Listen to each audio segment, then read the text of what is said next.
Hi Hi everyone, everyone, we are we are the group 14. 15. Hi, my name is Kyla S. Quinto. Me and Micaela were going to tackle about the man and masculinity. But before we delve into our discussion, I want to hear from you. What do you really want to know about man and masculinity?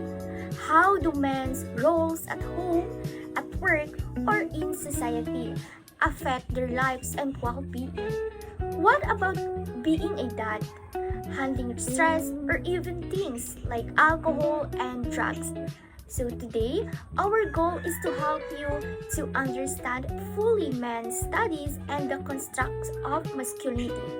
Know fully the themes of masculinity and its relationship with well-being, fathering, domestic roles, and drug and alcohol use, and comprehend hegemonic, protest, and caring masculinities.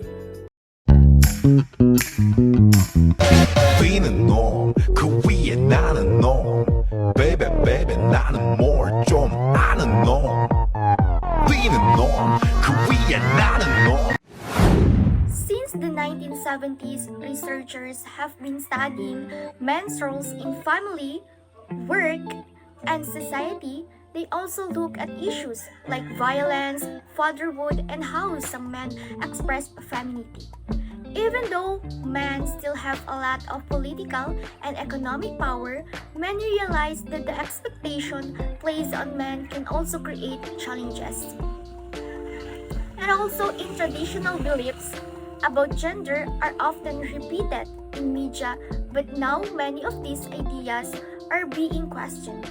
Movements like women's liberations push society to rethink all gender roles. That shift encourage more studies to understand what men experience too. Because of that, research on men and masculinity became more important. So just like for example, a man grows up believing he must be the provider, stay strong and never show emotions because that's what he sees in movies and hear from family. As he becomes a father, he feels stress trying to meet all these expectations. When society begins questioning all gender roles encouraged by women's movement, people start to see that men also face pressures. Researchers use experience like this to study fatherhood, emotions, masculinity, and the challenges men deal with. So this is why studies on men and masculinity became more important. According to Warren Farrell's book, The Myth of Male Power, argued that men also experience gender-related disadvantage, especially in divorce, child custody, child visitation, family responsibilities. He believed feminists went too far and that men became victims in some areas. Many in the movement think laws favor women, which can hurt men. But researchers say these groups sometimes blame women instead of looking at larger societal problems. People in this movement believe some laws treat men unfairly because society is often very protective of women. Because of this, they think men face discrimination in today's fast-changing world. However, some researchers say these movements are mainly reaction to feminism. They argue that these groups blame women and feminists for the struggles men face. This makes the men's right lobby a complicated and debated topic. Just like, for example, a father going through a divorce feels frustrated because he thinks the court automatically gives more rights to the mother. He wants to see his child more often but believes the law is biased in favor of women. Groups like the Men's Right Lobby use stories like his to argue that men also face unfair treatment in custody and family issues. But some researchers say these groups blame women instead of looking at deeper problem in the legal system, making the issue complex and heavily debated. Masculinity is not something a boy is simply born with.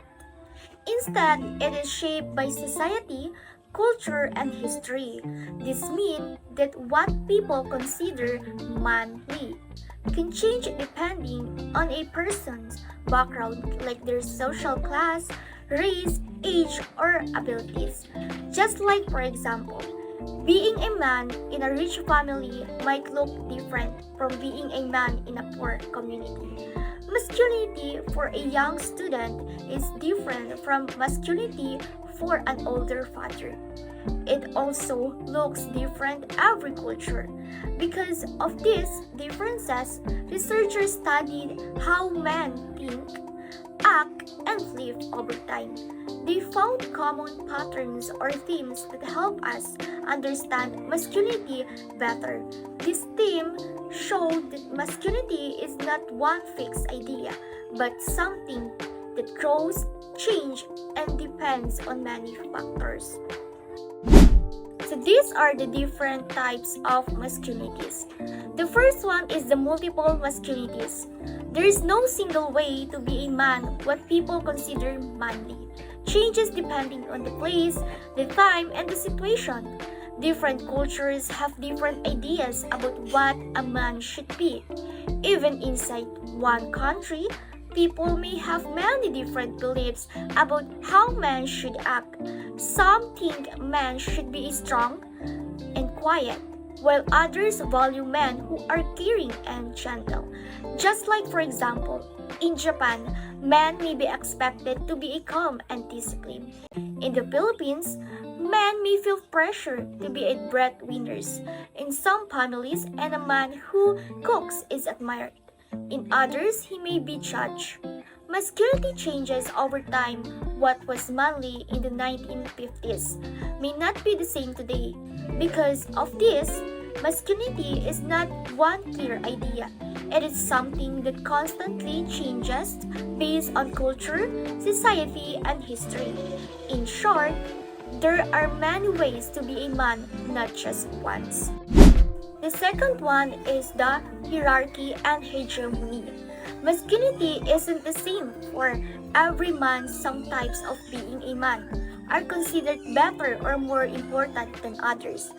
Like, for example, in many Western countries, men who are strong, successful, and straight are often seen as the ideal. Men who are gay belong to minority groups or don't fit this image may be looked down on or ignored. Hegemonic masculinity, this is the dominant and most respected form of the ideal man in a society. So these traits often include the strength, success, self-control, being a provider, confidence. This type influences how men should act, giving some men social advantage. And also complicit masculinity, some men don't fit the ideal perfectly, but still benefit from the system.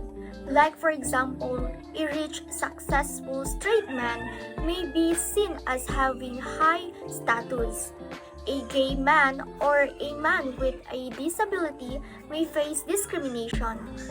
Men in politics, business often benefit from hegemonic masculinity standards. Hegemony gains power not through violence but through culture, media, and expectations. And the last one is the collective masculinities. Isn't just about individual men, it also exists in groups and society as a whole. Society set rules about what is masculine or feminine, and these rules shape how men behave in schools, workplace, armies, or even informal groups like gangs.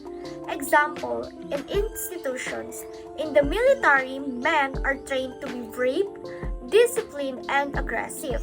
In corporations, men are expected to be competitive and ambitious. Culture also spread ideas of masculinity.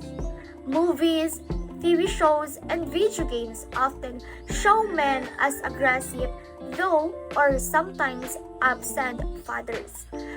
Masculinity also exists impersonally in cultural image, like video games often show how violent male characters. TV dramas show the angry husband, strict father, or silent man. In movies, often portray men as the heroes who never cry. In groups, street gangs may value toughness and dominance. Sports teams may encourage aggression and endurance. These shared patterns create collective masculinities, shaping how men act in groups. These groups and cultural patterns influence how men are expected to act, not just what they personally believe. My name is Michaela Santos, and I'm going to discuss about the masculinities and well-being. So, masculinities and well-being is shaped by society, culture, and history, and it influences how men think, feel, and behave. Men's traditional expectations such as being strong, tough, and unemotional affect men's well-being and their relationship. These ideas also shape how men participate in family life, caregiving, and even behaviors like drinking or taking risks. Today, new forms of masculinity, such as caring masculinity, encourage men to express emotions, share responsibilities, and support equality. Understanding these different forms of masculinity helps us see how gender roles impact health, family dynamics, and society as a whole. Next, family formation, fathering, caregiving, and domestic roles. This topic discusses how household chores and caregiving responsibilities are still mostly associated with women, while men often distance themselves from these duties. Although many women now work outside the home, men's involvement at home has not increased as much. However, research shows that when fathers actively participate in childcare, both they and their children benefit. Fathers gain better mental health while children perform better academically and develop higher confidence. Men also contribute through financial support and by guiding children in daily activities. The third one is education and men's participation in caregiving. Education plays a major role in shaping men's involvement in caregiving and household tasks. Studies show that better educated men are more likely to share family responsibilities. Exposure to new ideas help break traditional stereotypes that caregiving is women's work. This leads to more equal and supportive relationships at home. The fourth one is masculinities and alcohol and drug use. Emphasize that men are more likely than women to drink alcohol frequently, consume large quantities, and suffer alcohol-related problems. In many cultures, drinking is viewed as a sign of masculinity, courage, and bonding among male peers. Drunkenness is often excused or tolerated, sometimes even linked to violence. Additionally, drug use or drug dealing can be used by some men to protect a powerful or dominant masculine identity, especially in marginalized communities. Next is caring masculinity.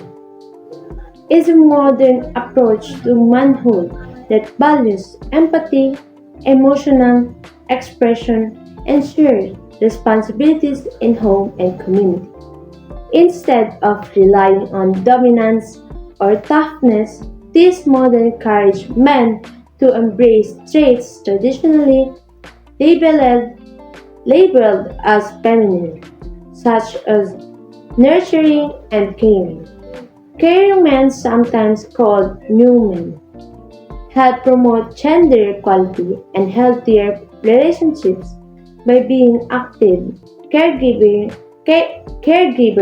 and showing compassion. Last, I will talk about definition of terms. So first is masculinities. A social, cultural, and historical constructions of men dependent on and related to other factors such as class, ethnicity, sexuality, age, and disability. The next is hegemonic masculinity, form of masculinity which is culturally dominant in a given setting. Second one is protest masculinity, form of masculinity which is culturally dominant in marginalized setting. Then last is the caring masculinity, proposes that men are able to adopt what is viewed as traditionally feminine characteristics. And that's all. Thank you.